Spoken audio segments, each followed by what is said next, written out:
Now to the deadly derailment outside Philadelphia. Today, crews found another body among the wreckage, and that brings the total number of victims to 8. And at this point, officials believe everyone has been accounted for. Amtrak thinks service could be restored by Monday or Tuesday, but it still hasn't said why the engineer had the train going 106 miles an hour before the crash.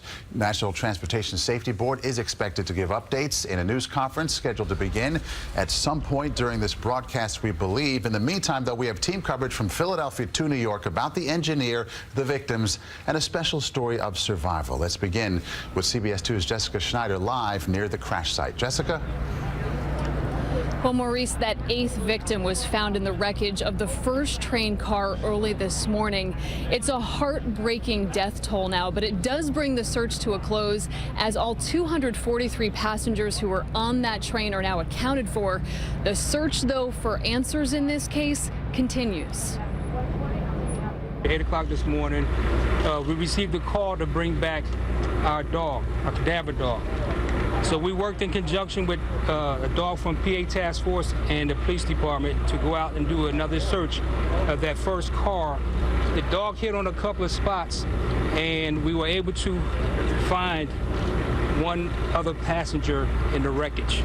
The debris field is so extensive it took nearly 36 hours to locate all the victims. 7 of the 8 dead have been identified, but 43 people are still in local hospitals around Philadelphia, several in critical condition. At the crash site, there is massive cleanup and rebuilding underway. New rail lines are being trucked in practically every hour. NTSB investigators are now working to determine why engineer Brandon Bostian was driving the train 106 miles per hour, twice the posted limit, when it rounded this severe curve. The speed tossed all 7 train cars and the engine off the tracks. We're here right now just to find out what happened, and that's what we want to. That's what we want to do. We want to find out what happened and why. And we're not casting any judgment calls at this point right now. The NTSB says if proper speed controls mandated by Congress had been installed on this track, the train would have automatically slowed down and the crash would have been prevented. Now Amtrak officials are promising to make that happen.